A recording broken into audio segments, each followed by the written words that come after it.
So hey guys, welcome back to our channel. So in today's video I'm going to teach you that how can you give a 3D effect to any 2D object in just one click. So without wasting time, let's get started. So here's my logo and here is our title. I just used some random fonts for just showing it. So let's go to it.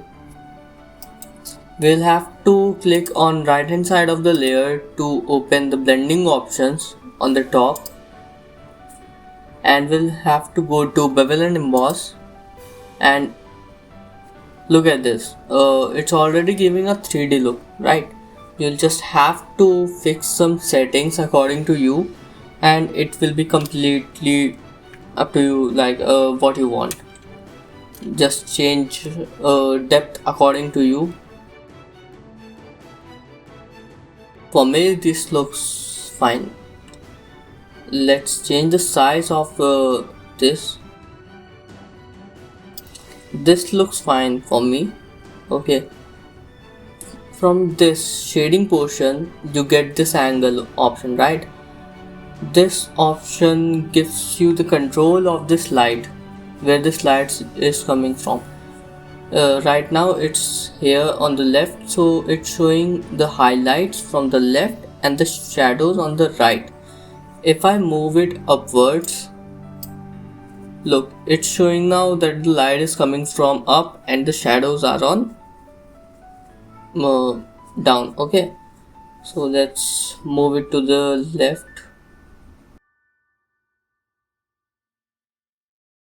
I moved it to the left because I have made some lights here to show the shadows here. Okay, now it's not looking like it's looking 3D, right? But it's not looking like it's on this place, so we'll have to use some shadows. I will have to make some shadows.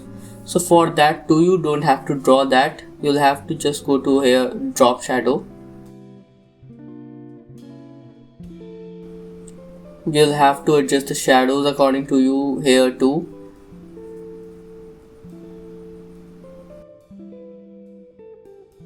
I've made one more shadow here. You can see that there is a plus sign on this drop shadow layer. You can add multiple drop shadows as much as you want. I'll just want two, so I have added 2 layers of drop shadow. The second one will be with low opacity and with some more blurriness and depth. Yes, now it looks into that place. Okay, so we'll go same for the logo.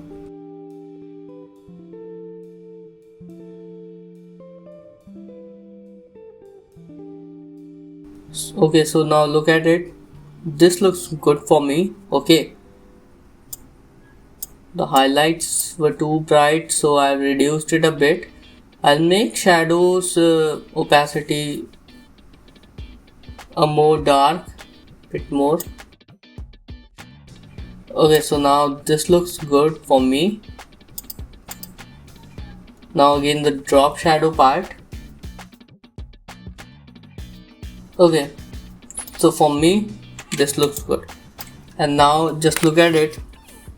We just select it at once and just change some random settings, and this gave us a 3D look here. So I guess that was helpful for you all. Thanks for watching the video. So if you enjoyed the video, like, comment and share it to your friends, and don't forget to subscribe it and press the notification bell so you won't miss any updates from us. Till our next video, take care and stay tuned.